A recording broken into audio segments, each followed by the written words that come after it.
I built my own new car mount, suction cup car mount. So I built it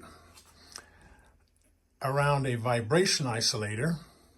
So rather than having a mount with a vibration isolator fitted on top of it, which gives the mount unnecessary height, I built the entire system around a custom vibration isolator that I made myself, modifying parts from other vibration isolators.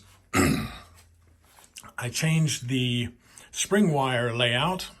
It now has a sort of V-shaped tree to it, which gives it more flexibility around the center and increased dampening as the oscillation of the vibration isolator reaches the limits.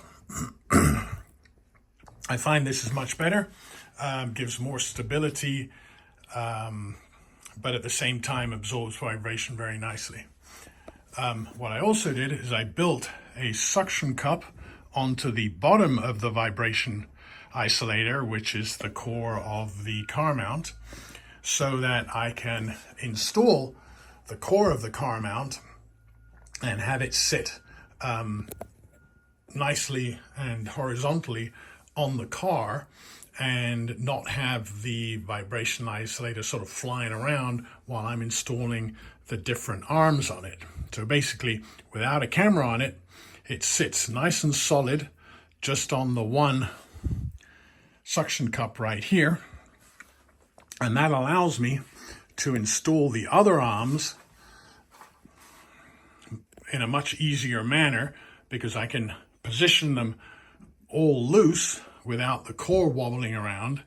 And that way I can set the angles very nicely so that each suction cup sits very, very flat.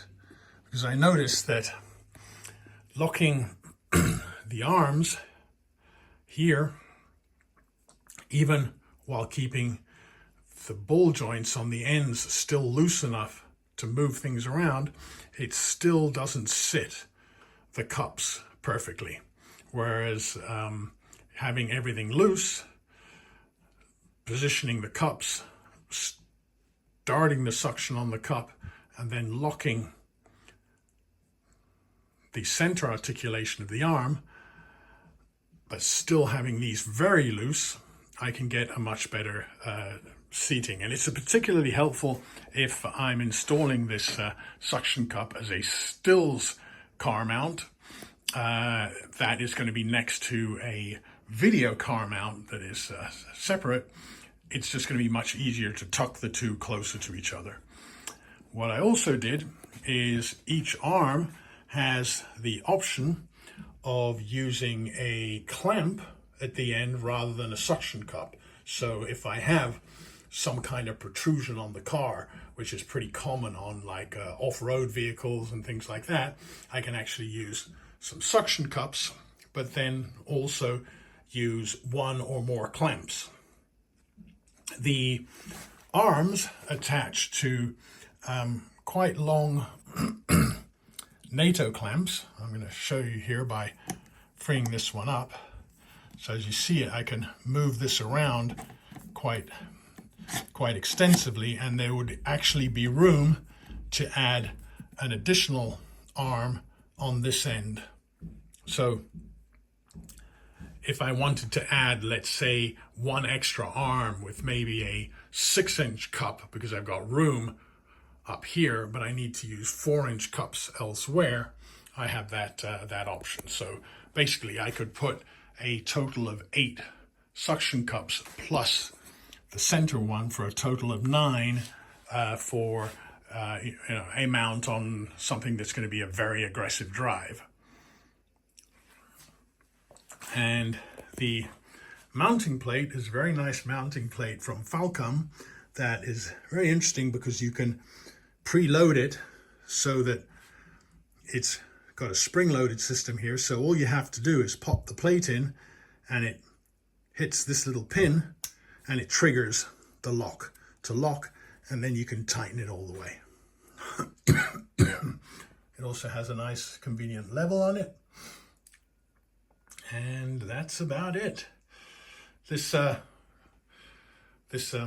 test setup that I've done here has been sitting on this door for 4 days, and none of the suction cups have even started to come loose.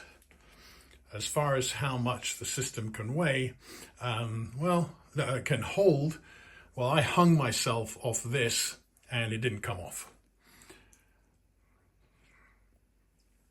I would advise, though, in particularly heavy setups that are on the side of a vehicle, to use larger suction cups just to avoid the risk of bending any panels of the car.